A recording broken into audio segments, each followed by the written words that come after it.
I spend a bunch of time talking about how things were really good back in the day, and I try my best to cover games from the past eras as well. One, because it's important to know where we came from with games. Another is that there's a large group of gamers that have never played many of these games, and it allows you to take a peek at some history. And at other times you get hit with a remaster that allows for some of the past to come back in the best possible way. When I say things were better, I mean things were fun. Maybe even over the top and silly, but most of all, fun. Now sure, I am generalizing. We still had bad games back in the day. Then how games are bad now. Sometimes the past or even getting a remastered old title is the best way to enjoy some entertainment now. Play something when it was more focused on entertaining the player than anything else. And for me, I have been diving back into a really good game, and a remastered sleeper hit for 2024. Shadows of the Dam represents one such game, and it's very entertaining too. Something I want to point out with this is how I miss that we would get games like this where they would have a heavy masculine energy to them. In the case of Shadows of the Dam, it is essentially a road trip buddy action comedy. It's you and Johnson trying to save the day. The banter is there, the camaraderie is there, and most of all, it's pretty funny and fun as well too. The game goes over the top with its setting and throws in plenty of opportunities where you start to think, only an Asian developer could really get away with this type of stuff. The censors thankfully did not get to this game at all, or the remaster. You want crazy over-the-top action? This pretty much sums it all up with the gameplay. You want excessive cursing with innuendo being almost every other line? Check and check. Want some TNA thrown in there because why not? You have that too. This is a dude's game through and through. Every time I sit down to play this title, I was impressed, or rather re-impressed, since I played this when it originally came out. But something like this is a breath of fresh air. Now, not every game needs to be like this, but in our current big game climate, maybe a few more titles just like this one could only be a good thing and help to shake things up in a good way. Problems are solved through shooting, the action is very forward moving. There's crude jokes and lines around every corner.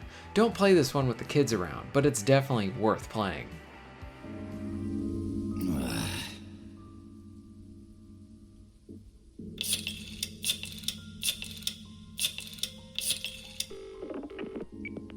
Thanks for calling Angel Kiss, sugar. I'm not wearing anything but a smile. How about you? Oh my god, oh my god, oh my god, oh my god, oh my god, oh my god, showing, showing! Now that is a... To Shadows of the Dam's credit, you hit start and then you're in. I'm not always sold when you really don't have a traditional main menu before starting, but rather you boot up the game and then you're dropped right into the game. I do like when a game can cut through the fat and get me to the gameplay quickly, but I also like the traditional aspect of loading a game up, having a menu, and then being dropped into the action. When you first boot this up, the menu is tossed aside, and you are just in it from the very first moment. So for this example, how Shadows of the Dam does it, I really like it. It's not too much gameplay, it's just a bit. You get an initial bit of plot and setup, along with the game being delightfully juvenile as well. There's a lot of talent involved in this title, and it feels it. You got Suda51, who always manages to be the right kind of weird and entertaining. Shinji Mikami being the granddad of Resident Evil, and he also did Vanquish, along with the composer of Silent Hill 2. The game flaunts the stuff to you, and it should. That's some great talent right there, and the game, I think, measures up to it.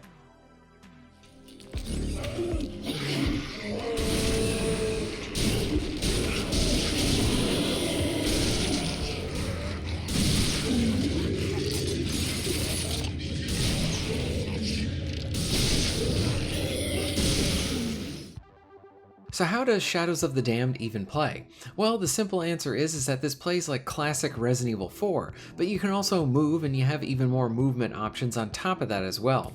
The game likes to play with some light and dark mechanics. It isn't something like Alan Wake, but honestly the two can kind of go together in some ways. There are enemies that will have darkness like shields, and you need to then fire off a light shot to then break the shield, so you can then hammer on them with one of your main guns.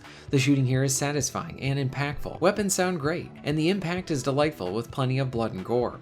Dismemberment is turned up too, and you can blow off most limbs, making each encounter very enjoyably violent. Darkness is also played into some of the minor puzzle sections, where you need to shoot some locks to get through a door. Or then you have instances where you need to find a way to produce light, or remove the darkness before you die. While in the darkness, you start to lose this light shield of sorts. Once this is gone, then your health will go down. Finding some light is key, as that will bring your shield back, giving it a refresh. Enemies generally cannot be killed in the darkness, since they will have that darkness shield as well. The game has some really fun sequences where it plays with the darkness. Some might have you needing to use it to dodge enemies, but also find an item or unlock a door. Another might be the main way to identify a weak spot on an enemy, where you need to break it to then defeat them. The use of the darkness sort of layers on to this added intensity, since now you have this ticking clock-like element now. And the game likes to surprise you with these situations, so you never really know when one is going to pop up.